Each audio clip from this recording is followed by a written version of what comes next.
Welcome to the Ad Nauseam podcast, where classical gourmands everywhere can finally get their fill. Join us for a delectable discussion of Greco-Roman civilization stretching from the Minoans and Mycenaeans through the Renaissance and right down to the present. And now, ladies and gentlemen, here are your hosts, Dr. David Noe and Dr. Jeff Winkle. Ready? Welcome, listeners, to episode 50 of the Ad Nauseam podcast. Episode 50. Amazing. That's our golden anniversary. It is. Almost a full year now we've been doing this. You should stuff. give me a box of Twinkies or something to celebrate. I'll see what I have in my trunk. Okay. I haven't cleaned out that trunk in ages. You got any huggable portions in there? I'll root through and see what I got right there. All right. Somewhere beneath the spare tire, there's an old box of ring dings? Thin wheats. Thin wheats. I'll see what I can pull out of the trunk. Man, today we're talking about Aristophanes today. Yes, we are. Yeah, doing Athenian Old Comedy. Mm-hmm. I'm excited about it. In particular, we're talking about Aristophanes Frogs. Right. But before we get there, we have a shout out. I believe you got the shout out for us today, I do, right? yes. And I'll have to say, Yep. This was the longest and most thorough shout out of any we have received heretofore. Really? Yes. Lay it on us. So this individual, the Reverend Angelo Valle, V-A-L-L-E, probably mispronouncing the poor guy's name. Yeah. Friend of mine, he put together just a dynamite shout out here for us. Is the pastor of Christ Reformed Church in Alexandria, Pennsylvania. He served there for the past 8 years. He lists his wife's name, his children. It's all very good. He's a minister in the PCA in the Susquehanna Valley Presbytery. And he's been working hard, in his calling as a pastor and a man who's working to advance the Reformed faith. He tells us a little bit about his education. It's really quite impressive. He's interested in John Owen, which is a guy that I work on. Mm-hmm. John Owen, 17th century nonconformist theologian who wrote just a ton of Latin, actually. And he's hoping, not John Owen, but Reverend Valle is hoping to grow in his studies of Latin, classical literature, and casually adding gourmand in ordinary conversations. Nice excellent. Job, Very Angelo. Nice to throw that in there. Yeah, he's just going to drop the word gourmand around when he has the opportunity. That's great. Well, thank you so much for listening. Great to hear from our listeners. Well, I got the opening quote for us. Yes, you do. Yes. Yep, I'll set you up for it. Jeff, you got the opening quote? I do. Thank you for asking. Yes. So this comes from the introduction to Paul Roche's, I hope I'm pronouncing that name correctly, his 2005 translation of all of Aristophanes' plays. And he writes, Aristophanes had no respect for shoddy politicians like Cleon, who plunged Athens into campaigns that led to defeat and decline and lampooned them without mercy. He himself came from a landowning family, and his political outlook was conservative. Not necessarily in favor of oligarchy. He believed that democracy was best served by the brightest minds and not by selfish, clamorous demagogues. Aristophanes' conservatism did not extend to his language, which is almost unimaginably rich and varied. The obscenity that crops up here and there is funny because it is unexpected. When one considers the milieu in which the plays were presented, under the auspices of the state, to the entire population at a religious festival under the presidency of a priest and on consecrated ground, how could it not be hilariously incongruous? It was as if somebody, preferably the grandest dignitary present, trumpeted a fart in a solemn moment at high mass. Ooh. So, to me, that's in some ways, that's Aristophanes in a nutshell. It. Yeah. Yep. So that's an episode. We can just stop right there. Mr. Roche, he's wrapped it all up for us nicely. Yeah. So I want to pause for a moment on a couple items here. He himself, meaning Aristophanes, this is part of the quote, came from a landowning family, and his political outlook was conservative. Yes. There's a word that has probably a dozen different definitions. Right.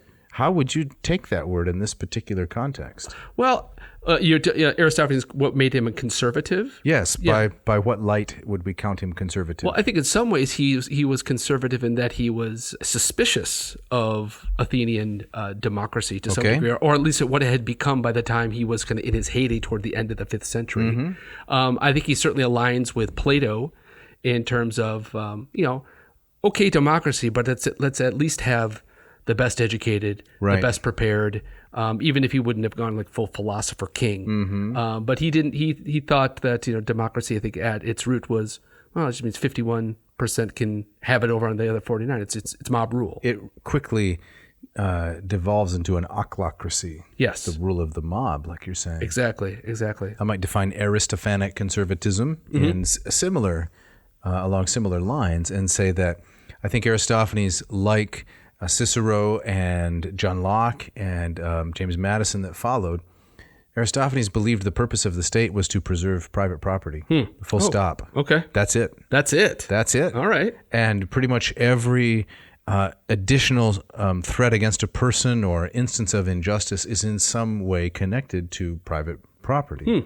Whether the person is property or not, you should be protected in your person because you have the freedom to do, with yourself as you please. Yes. Within certain limits. Right. So certainly overlap with modern conservatism to some degree. At its best moments. Yes. When it's not simply the reach for power. Right. But when it's thinking about the preservation of a sense of natural rights. Yes. The ideals of. Correct. And natural law. Right. And so what's striking to me about this quote, which you dredged up for us, or you served up for us so nicely, is that it shows the contrast.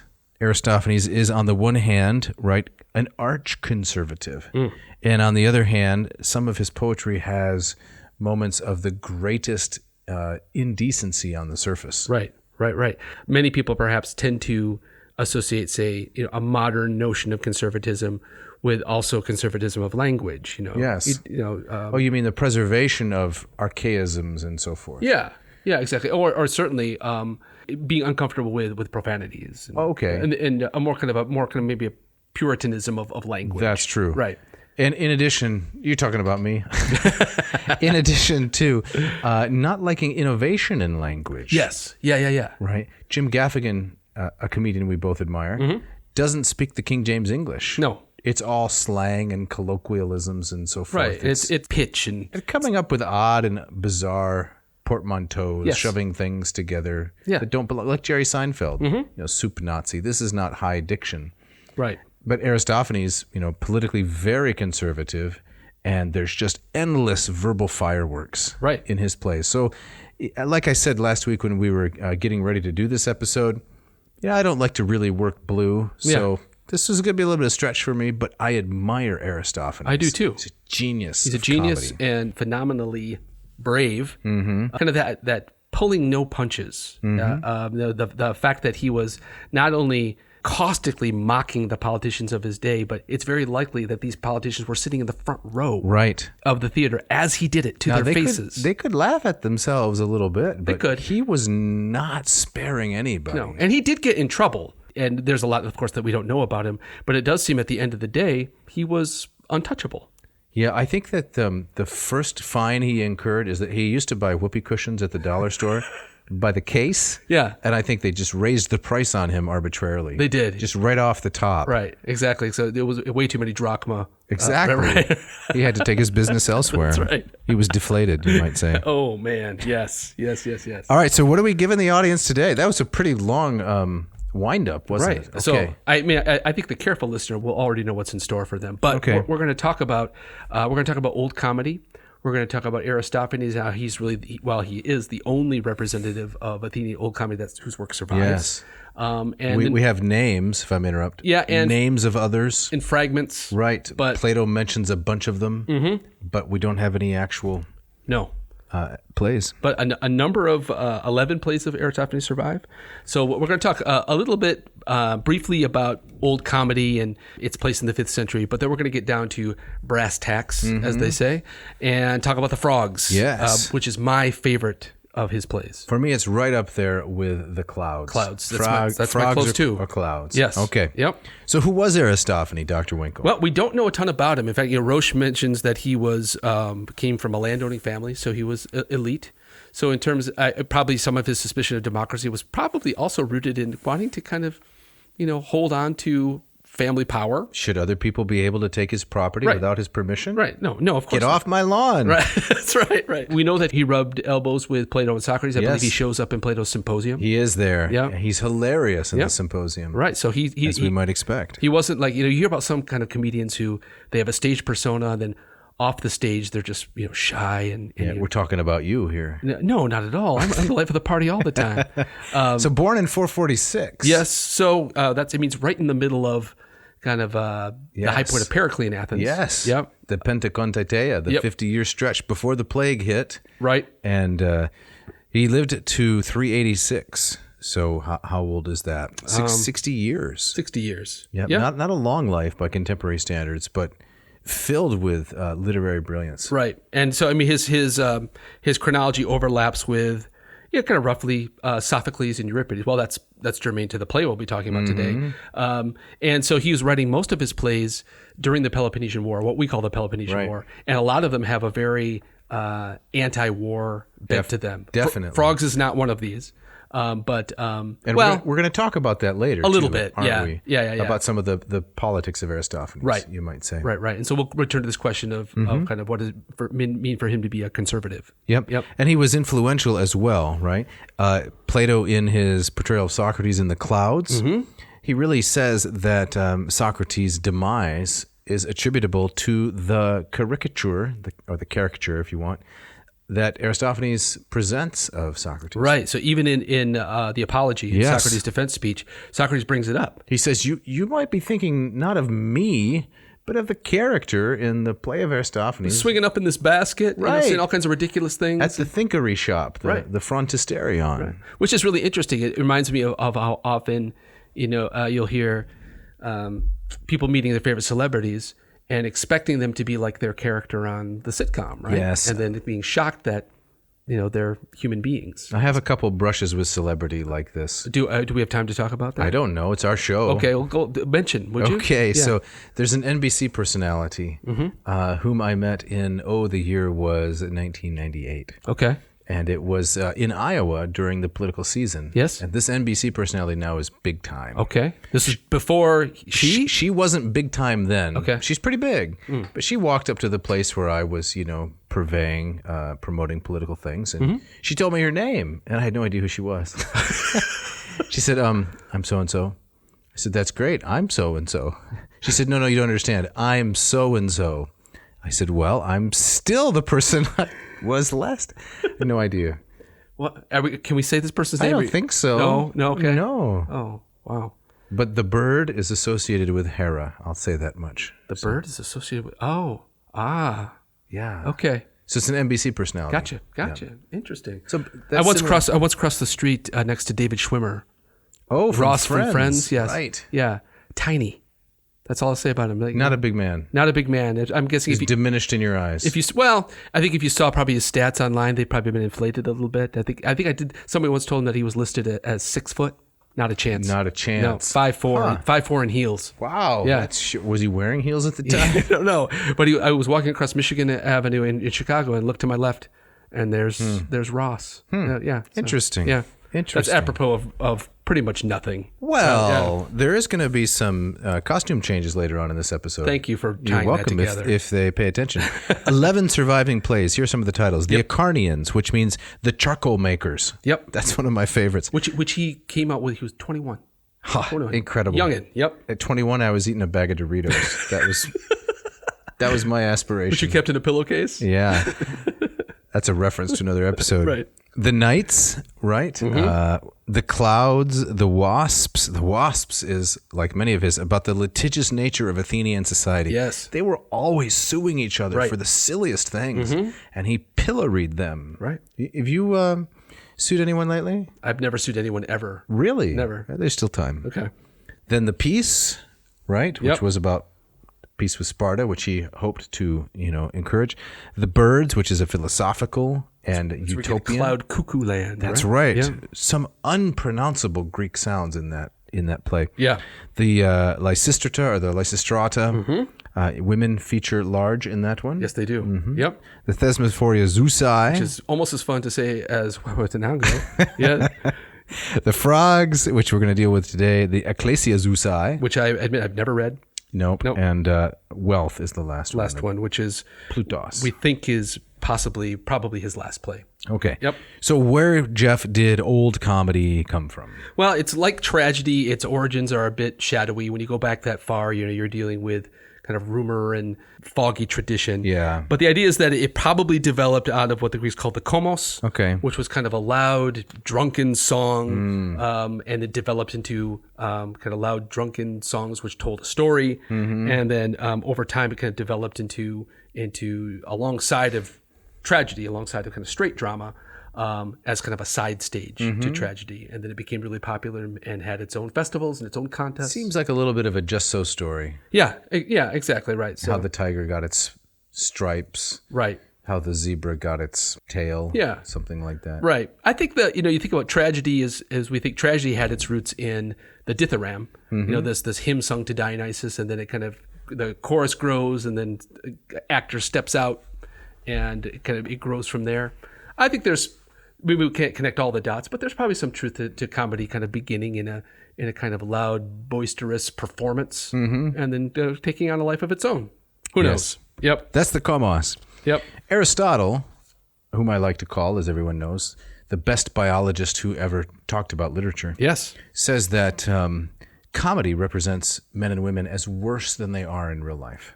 Yes. The tragedy is higher, comedy's lower. Right. If you throw Euripides into that mix, I might quibble with that a little bit. Okay, Again, quibble. Go ahead. Well, Do I some mean, quibbling. I think Euripides, I think Aristotle would agree, doesn't always show men better than they are. I think when Aristotle wrote that, he was probably thinking of Sophocles. Okay. But I think that there's a broad truth to that. Have you seen this internet genre of people are amazing epic fails when they're shoved together? No, I have not seen this. Oh, this is great. Really? It's comedy and tragedy, I realize now. Yeah. So the first clip is someone doing 3 flips on a motocross bicycle and hitting a perfect landing. Yeah. People are amazing.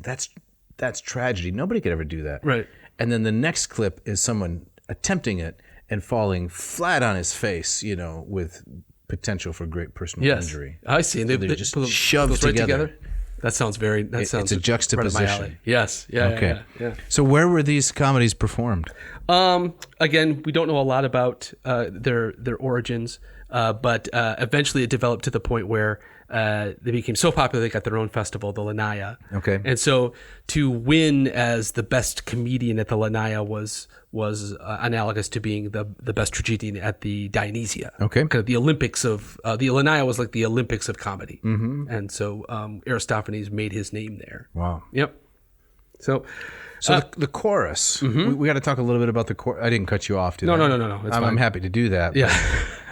The chorus in tragedy is usually made up of the elders, hoi gerontes, right? The wise men of the polis, Yes. who give advice on a number of different things, as in, say, Oedipus Rex. They counsel at the end of the play. They tell Oedipus as he's on his way out of Thebes. They tell him, don't count your life happy until it's finished, because the gods can pull the rug out from underneath All you. this helpful, very helpful. That's exactly what Oedipus wants to hear in this moment, right? So that's the baseline for a chorus. What does Aristophanes do with that? Well, he turns it on its head, right? So whereas a tragic chorus kind of gives advice, or sometimes just kind of they're there to kind of worry about stuff. Yeah, back in my day kind of stuff. Exactly. The comic chorus is antagonistic. Right. They're there to kind of make life terrible for the hero or the anti-hero, whatever you want to call them. And the Frogs, of course, is perhaps the best example of this. Yeah. Yep. So who makes up the chorus in some of the other plays? Yeah. Or I mean, in fact, each play is named after the chorus. Well, except for maybe Wealth and Peace. Many Lysistrata, many of the comedies take their name from the composition of the chorus. Right, which may again point to their historical origins. They began as choral songs. But yeah, the choruses in comedy tend to be more absurdist. You have frogs, birds, the clouds themselves in clouds are the chorus. So here is where one of my students of years past might ask, God bless them, now wait a minute, how can clouds constitute a chorus? How can they talk? Well, I mean, that's all part of the kind of the absurdist fantasy, right? Yes. You got to give yourself over to this, right?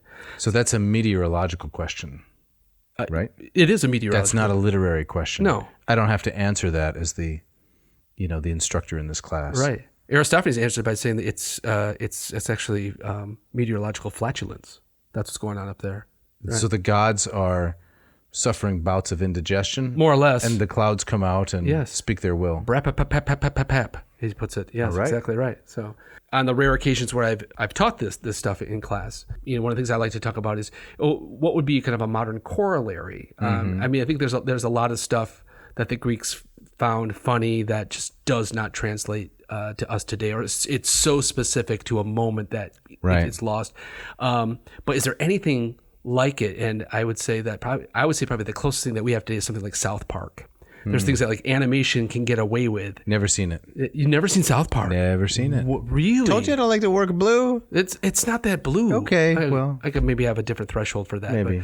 But South Park often kind of engages in very direct kind of political commentary. Okay. But it's in this absurdist, wild, weird fashion with kind of these crude, almost like felt cutout animation. And so animation, like The Simpsons, which I know you're a big fan of. Oh, yes. Right? You can get away with lots of different stuff in animation that you could never do in straight drama. You can quickly go off on some kind of absurdist tangent, but it makes sense within the medium of animation. Absolutely. Right. Absolutely. Yep. So these plots, similarly, are characterized by absurdist fantasy. Yes. There's some of them are just bizarrely weird. Full of broken illusions, direct address to the audience, right? Breaking what they call the fourth wall. Right. There's an apocryphal story where Aristophanes was putting on a play, and the characters are arguing about how ugly Socrates is, right? And they both agree that he's ugly, but they disagree about the degree. Extent, sure. Right. It's common. So they can't, it's the agon in the play they're arguing, so they can't reach a conclusion, so they actually say, well, I think he's here. And he stands up, and apparently, I mean, by all accounts, Socrates had a pretty good sense of humor about himself. Oh, yeah. Right? He knew he that said the gods made him ugly on purpose so that the contrast between his physical appearance and appearance and the truth that he conveyed would be more sharp. Right, exactly. And many people compared him to he looked like a satyr, and right, pug nose. And he kind of walked funny and rolled his eyes when he talked. But to picture him, a Clancy Wiggum kind of person. Exactly right. But to imagine him kind of standing up in the theater so everybody can have a good laugh at him and make him part of the show, breaking that fourth wall. It's brilliant. It is brilliant. So, do you have an example of one of these absurdist fantasies, other than the one you just gave, an additional example, right? To help flesh it out for the audience. A notable one is, and again, it strikes me as just absurdity for its own sake, is in his play Peace. The hero Tragedian has to go consult with the gods up on Olympus, but instead of having him climb on Olympus, he flies up there on the back of a giant dung beetle. And why not? Right. I mean, how they would have staged this, we know that as the 5th century went on, the it's all CGI. I mean, the characters were in green suits, and right, green screen, and right. But it must have been something like instead of the Deus Ex Machina, coming down from the heavens, let's haul Tragedian up on this big paper mache beetle, up to the top. I wonder what that would have looked like. It must have been just bizarre, incredible. Yep. Kind of like the antics that are staged at a rock concert. Are you thinking of something specific? Like what? Didn't Peter Frampton used to release like a pink pig? A pink pig, yes, the big inflatable like pig. Right. Those, shooting people out of cannons. Yeah. Pyrotechnic stuff, Yeah. I understand Mr. Frampton's quite a guitarist. I don't know, but he is, yes. If you can't carry it just on the basis of your musicianship, you lard a lot of special effects in. Is that right? I think so. Well, to my mind is that I'm probably going to lose a lot of fans here, but my stance is that if you have to have backup dancers, you're probably not that much you're not worth listening to. Yeah, and you should know, listener, that Dr. Winkle maintains in each of our private conversations that his taste is impeccable. It is impeccable. I like about 5 songs total. Yes. Yeah. I can tell you sometime what his least favorite songs are. That's a topic for Those are the ones I happen to like. All right, so he sends up, Aristophanes does, prominent men in Athenian society, no civic figure, no class, no occupation, not even the Athenian populace as a whole was safe from this kind of vicious attack. Which I love, right? I think there's something to kind of this idea that one measure of how free a society is how free their comedy is. Like, okay. What can you laugh at? What can't you laugh at? Well, this is a theme that has come out in the last couple of years, actually, of political conflict in this country. Sure. In the United States, and that is some of the individuals that you would never have thought would be conservative or traditional in any way, and they're still probably not, have nevertheless been saying, look, in order to practice our craft as comedians, we need to be able to make fun of everybody. Yes. Sacred cows on the left, sacred cows on the right. Yeah. Nobody can be off limits. Right. I'm deeply sympathetic to that. As am I. There was kind of this idea floating around that comedy should always punch up, as they say, right? What does that mean? That means that you aim your comedy at those with power and privilege and wealth, right? It should never punch down, which I totally disagree with. A comedy should punch in all directions, which I think is just another way of saying It's like a multi-purpose puncher. Exactly right. Some kind of a spinning machine with boxing gloves on it. Right. So I am no targets are safe. No, exactly. I'm more or less kind of a free speech absolutist, and so I think that applies to comedy as well. And so I think that's one of the reasons I love Aristophanes so much is that we've talked about. Both on the podcast and not the podcast, is that we're not here to kind of idealize ancient Athens as some kind of golden age to return to. No, but there is something remarkable about, like in this case, the political freedom. Yes, that was there. And if you love freedom and you love free expression, this was a uniquely. I know people will say, "Well, it only applied to land-owning males." Yeah. Okay, that's true. Yeah. But still, it was extensive in that category. And he's aiming his canon at privileged land-owning males. Right. He does not spare members of his own class. So I would argue to some extent that I think Aristophanic comedy is a much freer comedy than we have in America today. Well, maybe that's a gap you can fill there, Winkle. Oh, man. No, not my job. Okay. I'm just here to complain about it. All right. Yeah. So that's the setup, right? That's the setup. The last item is the transition to middle comedy and then new comedy. Yeah. So we have names like Menander, which is, I think, in some ways in middle comedy the only name. Well, there's Diphilus. There's two guys, Menander and Diphilus. His stuff that survives, or is he just fragments? A name? Fragments. In fact, there might be one entire play of Diphilus that was discovered within our lifetimes. Dunder Difflin. Oh, come on! I have no. Okay. This is good stuff. Is it good stuff? This is the comedy of manners. This is Theophrastus characters. So Theophrastus, the heir of Aristotle, wrote these character sketches. So it's all character-based comedy. There's no verbal fireworks. It's all how do people act strange in certain circumstances? How do they play to type? So but we're getting down to kind of a more watered-down domestic comedy. Okay, though, it's not as funny. Yeah. This is the kind of comedy in which a guy crosses a street, right? He's just a tourist gawker, and he brushes elbows with some famous celebrity, and he comments on the individual's height. Oh, really? That's the kind that sounds pretty funny. That's the kind of I'd watch that. Psychological comedy of manners. But it's very different than Aristophanes. Very different. We'll do an episode on Menander at some point. There's no way that an Aristophanes would have kept his head connected to his body in Rome. If he was going to, imagine him doing this to Nero. Oh, right. Lucan, was apparently forced into suicide for much less than this. Right. Petronius too. Yeah, Seneca as well. Yep. Right. So that's we've set the stage now. We're going to get right down to the nitty-gritty, aren't we? Yes. We're going to do this after the break. That's right, Jeff. It's coming up after the break.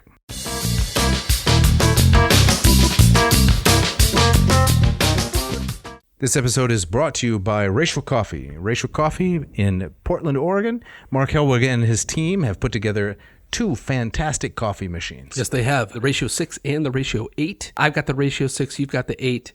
It makes every morning for me a pleasure. I love the coffee that comes out of those things. It's a beautiful work of art. It's beautiful to look at, and the coffee is second to none. Yeah. So tell us a little bit about your morning coffee ritual, Jeff. Take us through it for our listeners. So I usually try. I think we've disagreed about this. I usually try to have the coffee ready to go the night before. Yes. Yeah. Your purist bona fides are a little bit in doubt. I know. So most people would say you grind the beans right at the moment. Grind them right at the moment. I don't do that, but the machine compensates for any downfall there.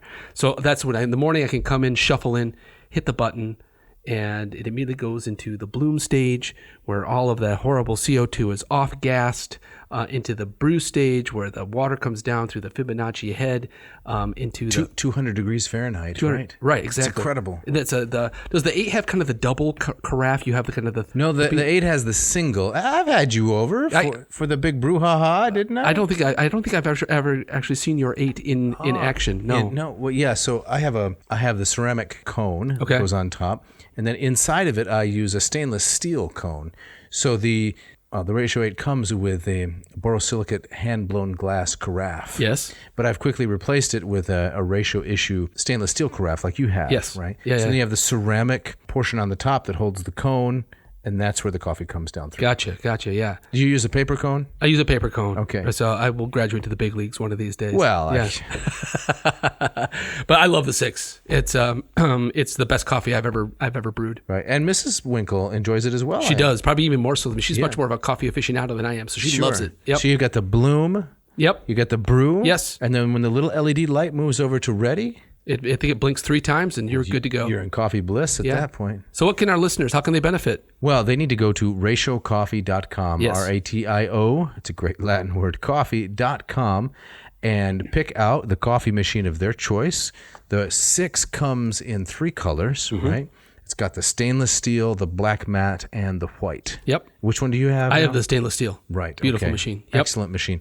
Put that in your shopping basket, and when you get to the checkout, you got to enter the coupon code. Yes, ANCO. That's right. You'll get 15% off. The ratio 6. Yes, just for Ad Nauseam listeners, ANCO. Check it out. This episode of Ad Nauseam also brought to you by Ad Astra Roasters. Ad Astra Roasters is a veteran-owned specialty coffee roaster located in Hillsdale, Michigan, founded in Kansas in 2018.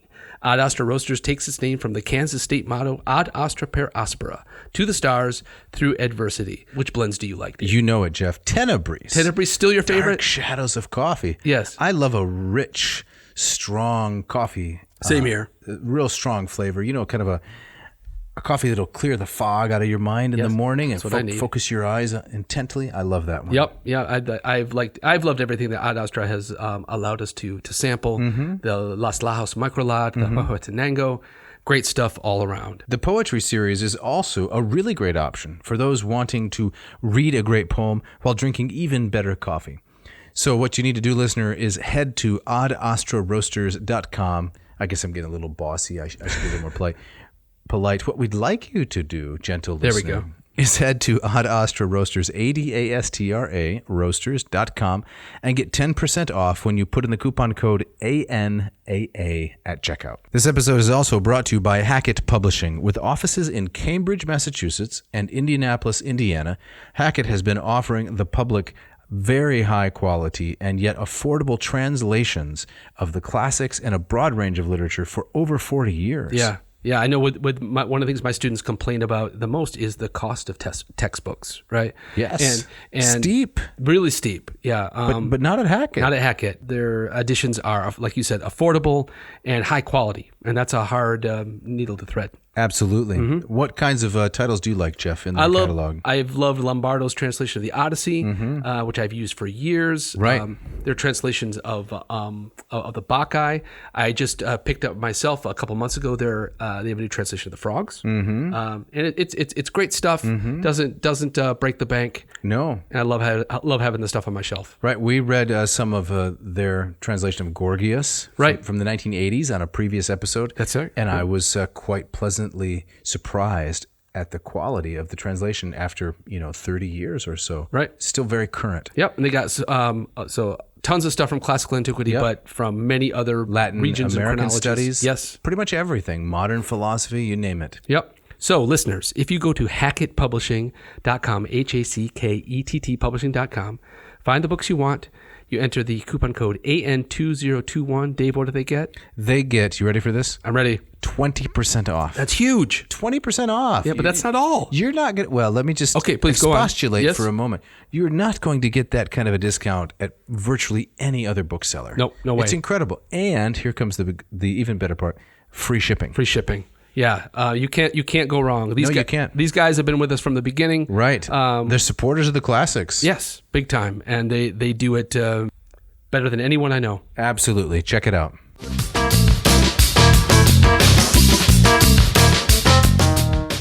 All right, Jeff, as we get back into it now after the break, we're ready to read some Aristophanes. Yes. In Greek and in Latin. That's right. In Latin? Did I say Greek and Latin? That's right.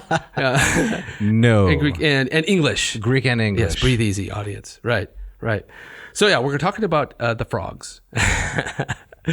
And you're laughing even before we get started. I know, exactly. This is great stuff. So this is a play that Aristophanes produced in 405 BC. 405. So this was Go ahead. Yeah, towards the end of his career, we're getting towards the end of the Peloponnesian War. Yes, toward the end of the first modern war, as some people like to call it, right? Yeah. The first time that these two countries, these two city-states, were pitted against each other in just terrible bloodshed and extended slaughter. Yeah, and when this play comes out, things are not going well for Athens. No, they're about to suffer the 30 tyrants. Right, with the next year. Next year. But this, some levity. Before all that goes down. So I love the premise of this. I mean, even the premise of this play makes me laugh. On its own. So the play centers around Dionysus, the god of tragedy, the god of comedy himself. He is disturbed by the quality of tragedy. And the reason that he's upset is that Sophocles and Euripides have just died. And we know that this is true. They died within a few months of each other the previous year in 406. Dionysus says, these guys are gone. Everybody who's left is no good. So he decides, well, I'm a god.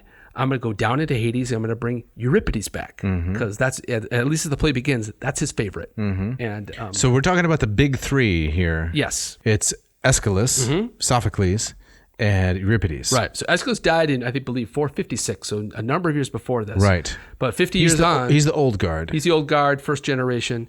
And then Sophocles and Euripides are contemporaries, and they die very close to one another. Euripides dies a little bit before. Is that what I was trying to remember? Even though Euripides is quite a bit younger than Sophocles, yes, he dies a year before Sophocles, who dies as a very old man. Right.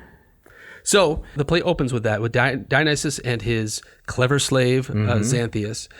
They're on their way down to try to, well, Dionysus doesn't quite know how to get there. He wants to go down into Hades and bring Euripides back because all the other tragedians left applying their trade are terrible. Yeah, and Xanthias is a name that means yellow, basically. So it could be something like pinky, maybe? Pinky. I like that. The color is supposed to just kind of be absurdist, I think. It's just kind of silly. It is. But we also have kind of that classic comic conceit where the hero is a buffoon. Right. And the hero being Dionysus. Right. And the slave, who's got maybe the ridiculous name, is actually the one. He's the wise one. Who knows what's going on. Absolutely. Right. That's a can't miss. It's a great. can't miss setup, right? So we set up scene one here, right?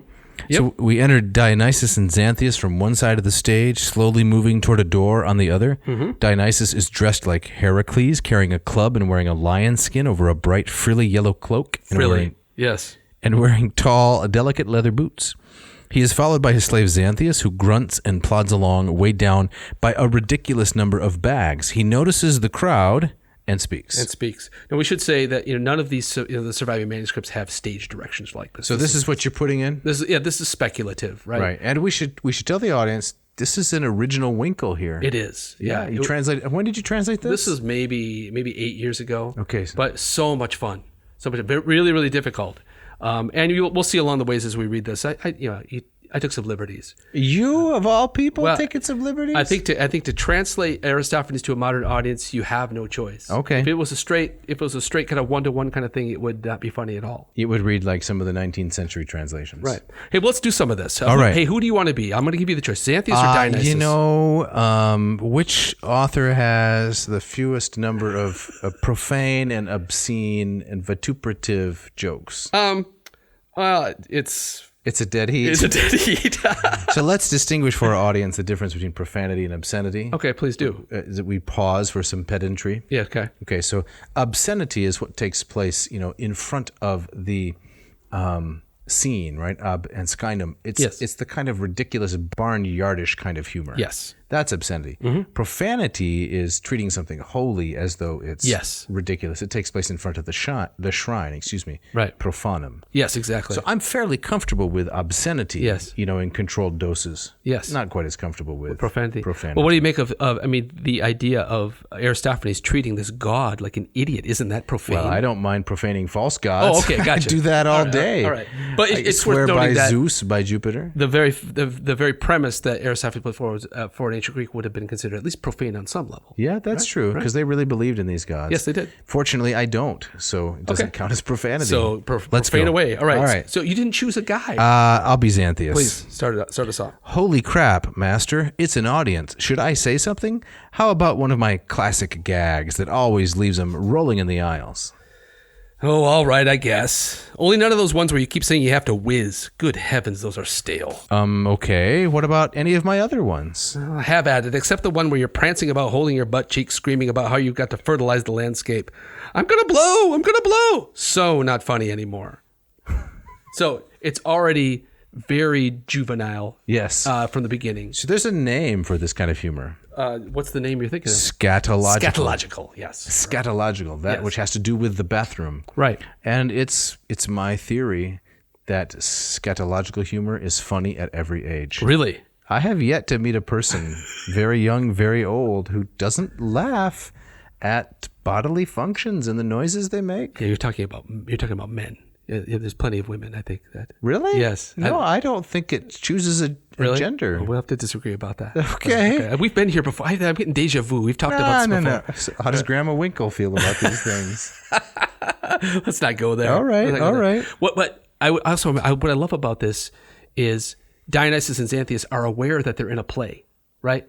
Xanthias notices there's an audience. Hey, there's an audience. He goes, I got to do one of my usual snappy jokes, right? Right. These things open in a particular way. And, Right. And he says to Dionysus, well, which gag should I use? I mean, Okay. it's so self-aware. Right. It's so interesting. There's nothing like this. You are just enthusing all over I love the this set. stuff. I love this stuff. Yes.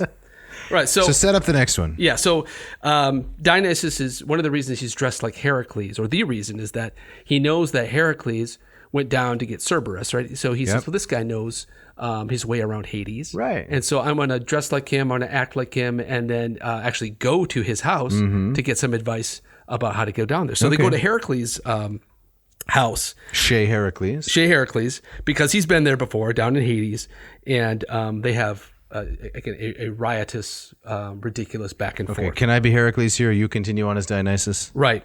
So in this scene, Dionysus is trying to explain to Heracles how much he loves Euripides. You know, how much he's trying to express how deep his longing to bring back the dead Euripides. Right. And Heracles is very skeptical about it. And Heracles is kind of a dunderhead. Right? He is. He's kind of a dunderhead, but even he comes out intellectually better than Dionysus in the scene. So Heracles is having none of it. And so Dionysus says, don't make fun of me, brother. I'm feeling faint, this urge, I tell you. Go on, little brother. Explain it to me. Don't know if I can. Let me see. Have you ever, say, had a deep craving for, say, a big heaping bowl of beef and bean stew? Only about a gazillion times. So you get that? Should I try another metaphor? No, sir. When you talk beef and bean stew, you're talking my language. Well, okay then. Well, your desire for beef and bean stew is like my deep longing for Euripides. Really? Euripides? He's dead and you still have an urge for him? I have to find him and no one's going to stop me. So now we get some sense of the plot. yeah, we do. Okay. Right. So again, he's playing upon, so Heracles he's one of those rare characters who has a tragic mythic side, but he also has kind of a ridiculous comic persona where he's constantly interested in drinking and eating. So Dionysus And says, carousing. And so he says, so he compares his longing to Euripides to stew. Okay. Yep. So now we get to the famous chorus of the frogs, Yes. right? Dionysus hitches a ride with Charon. This is the guy that takes people across the Styx. And as they are rowing toward Hades, he encounters a hostile chorus. The chorus of frogs, which gives the play its name. And in terms of its connection to the plot, it doesn't really have one, but that's not the point. It was kind of a high. This was kind of the show-stopping number. All right. Right. And like we were saying before, the chorus is not giving advice to the hero, but directly antagonistic to the hero. So they quickly drive Dionysus crazy. Got it. So this is like, can you feel the love tonight?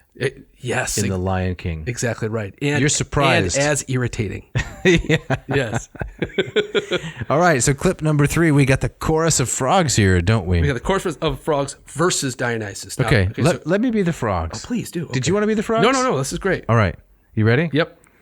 Brekekekex, Koax. My rear would like to raise an objection and fart, if you will, in your general direction. Brekekekex, Koax. Stop it, you song-loving, meddlesome hacks. If anything, sir, we'll sing all the more loudly, raucous and randy and pious and proudly. With the sun beating down, we leap through the rushes, and when Zeus sends the rain, we dare it to touch us, by diving straight down to the cold, murky bottom, and even down there, the songs, yes, we got 'em. We send from the deep, on the sly, on the double, till they break on the surface in big, croaking bubbles. Brekekekex, Koax, crap, now I'm spewing it out my thorax. We got to turn the page. We do. Turn the page. Can we hire someone to turn the pages? We need page turners. All right. When you say it, it sounds like the worst kind of treacle. When we sing it, it's good, but from you, it's just fecal. Fecal, you say? Strange you should mention, because that happens to be my rump's present intention. Brekekekex, Koax. And it goes on in that general fashion. So again, lots of scatological obscenity. A lot of potty humor. Right, exactly. Barnyard stuff. So Winkle, this is good translation. Thank you. Yeah, I'm liking this. This is a little Seussian. It is. A little Swiftian. It's hard to kind of avoid, at least for me, to those kind of iambics. And of course, in the Greek, it's not rhyming. No, but there's a distinct meter that would have signaled a kind of song. It's the iambic trimeter. Yeah. Primarily bum bum bum bum bum bum bum bum bum bum bum bum. Right. And so forth. Right. All right. So the next part, what do we got here? Well, again, for the sake of time, we're skipping a lot of stuff. There's a scene where we kind of see what Dionysus is made of or what he's not made of. He sees from afar the strange beings in the underworld, this famous creature called the Impusa, and Dionysus cowers behind Xanthias, and he's really just a complete scaredy cat. There's a whole encounter with Eleusinian initiates kind of on their way to their encounter with death and resurrection. Aristophanes throws in the kitchen sink. He does. He is there. He's kitchen sinking here. Yeah. He's absolutely right. Yeah.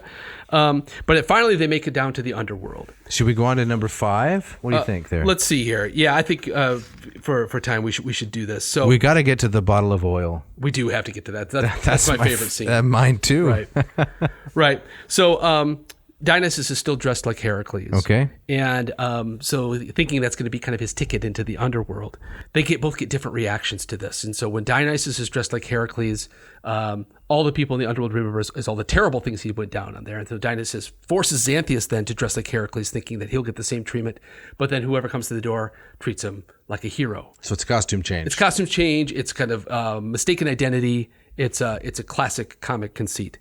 So in this scene, Dionysus is terrified of what people are going to do to him if they think he's Heracles. So he forces Xanthias to dress like Heracles, and then the door opens again, and we'll see Heracles gets a very different reaction. Okay. Right. So who am I going to be? You're going to be the servant here. Okay. And I'll be Xanthias dressed like Heracles. It's true, Heracles, you've come back. Once the goddess heard that you were in town, she ordered us to bake fresh bread, roast an ox, and brew up 6 pots of beef and bean stew. Oh, and 8 different kinds of pie, too. Come in.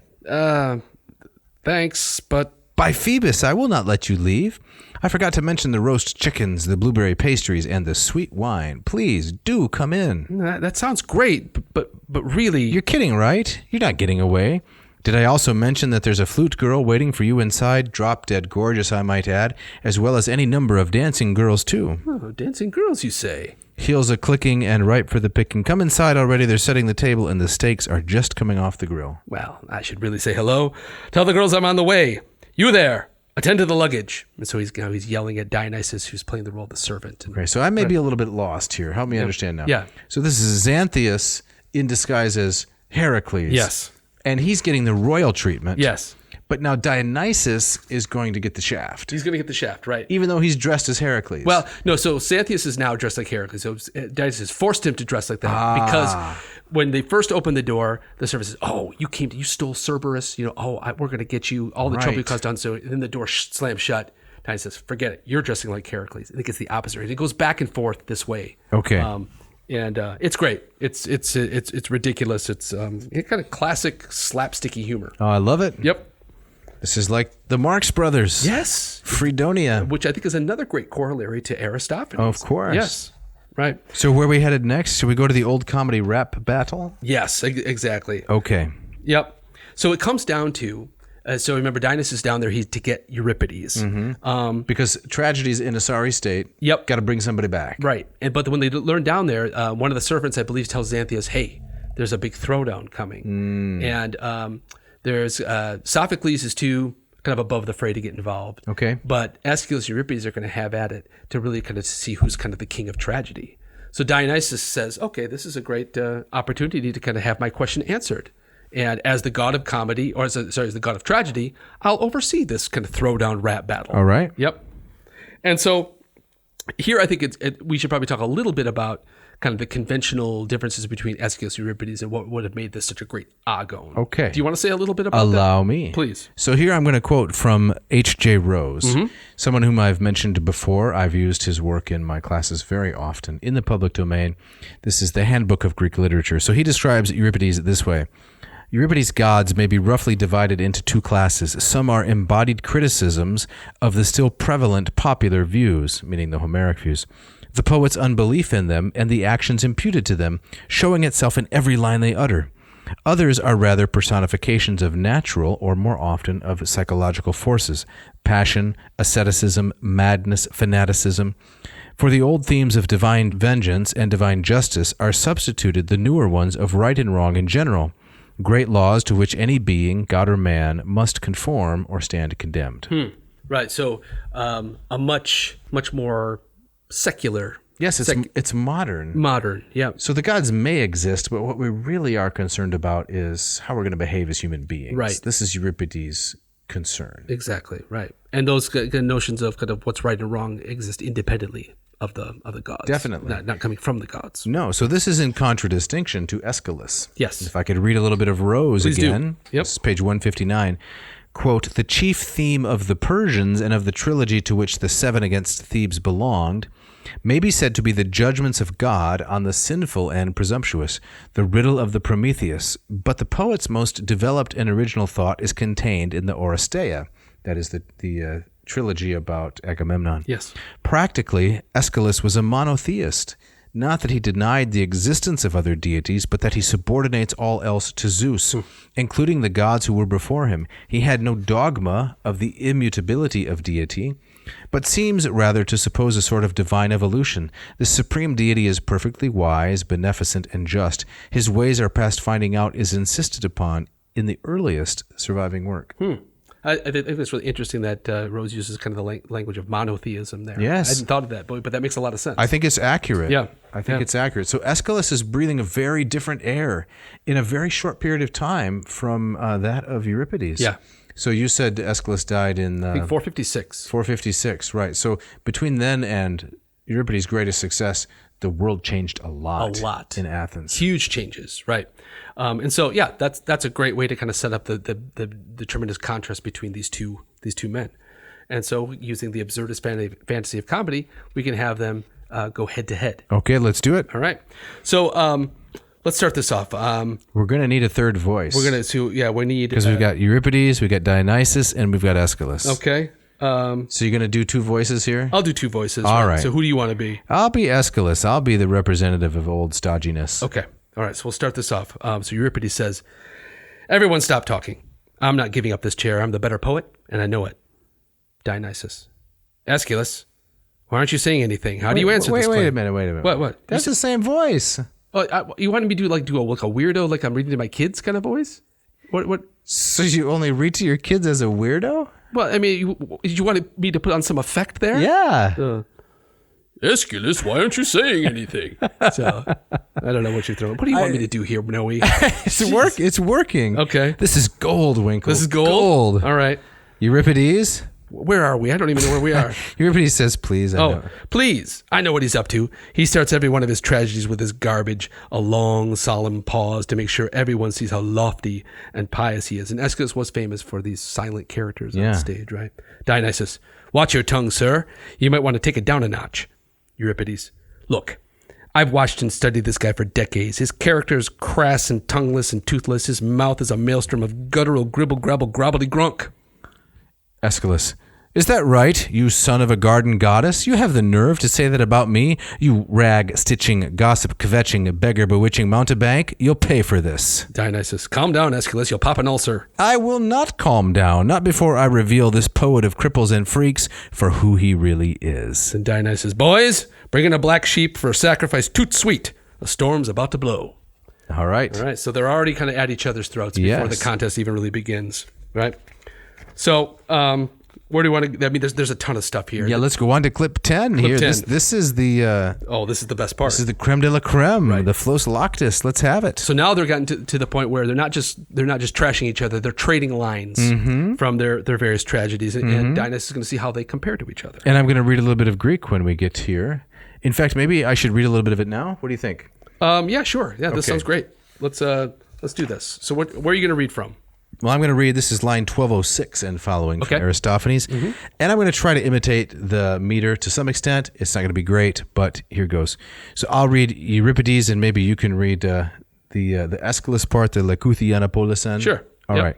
So Euripides says, Aiguptas hos hopleistos espertelagos, sun paisi penteconta nautilo plate, argos kataskon Lekuthianapolisan.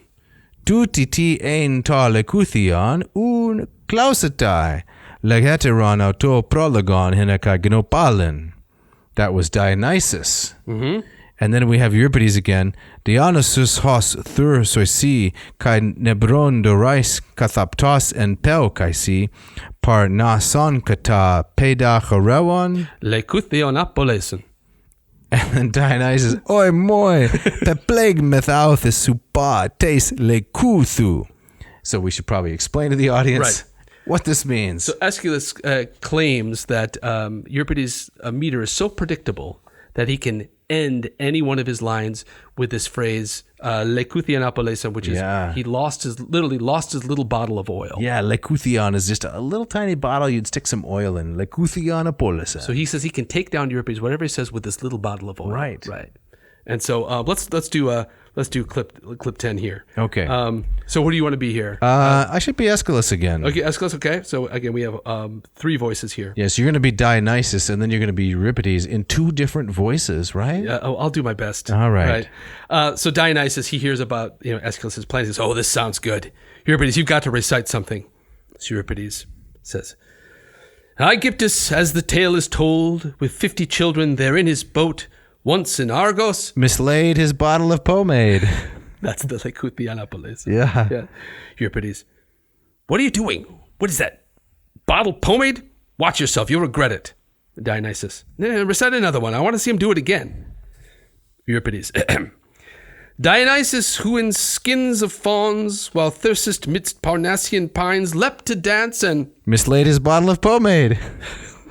Dionysus, Lekuthianapolisan. "Ouch, once more brought low by a dinky dollop for his due."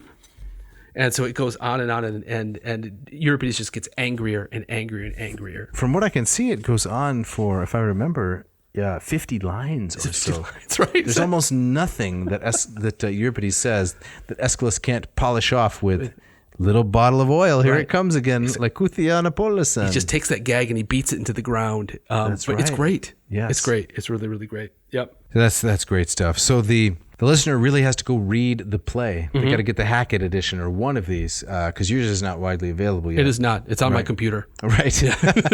So they might have some trouble accessing They might, unless they're really clever. Yeah. Right. But, I mean, it's great. It goes on and on like this with this poetic battle with lots of fireworks, and there's scatology and vituperation. You got everything. They end up actually speaking lines into a scale.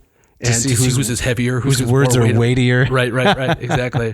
and Dionysus says to signal them to stop by saying "cuckoo."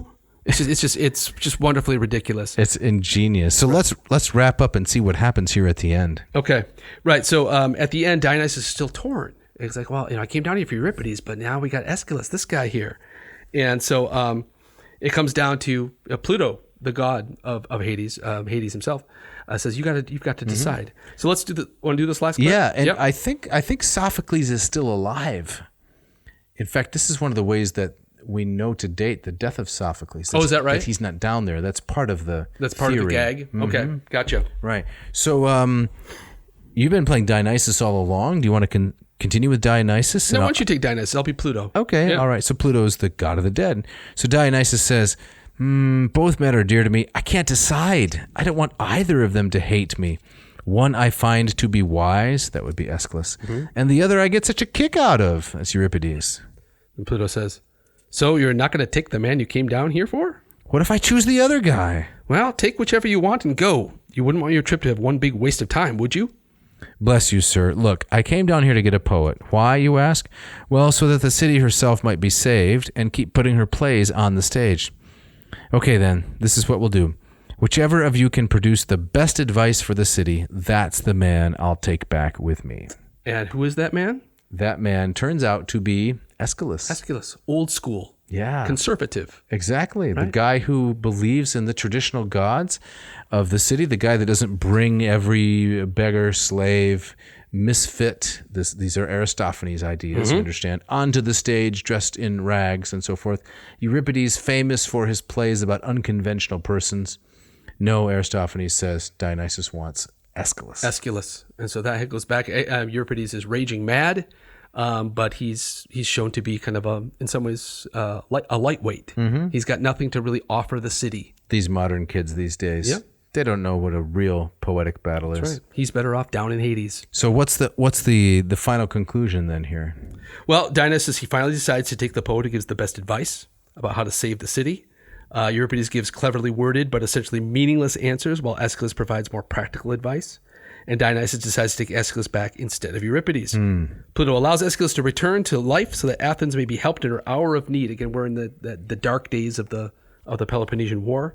And invites everyone at the end for a round of farewell drinks.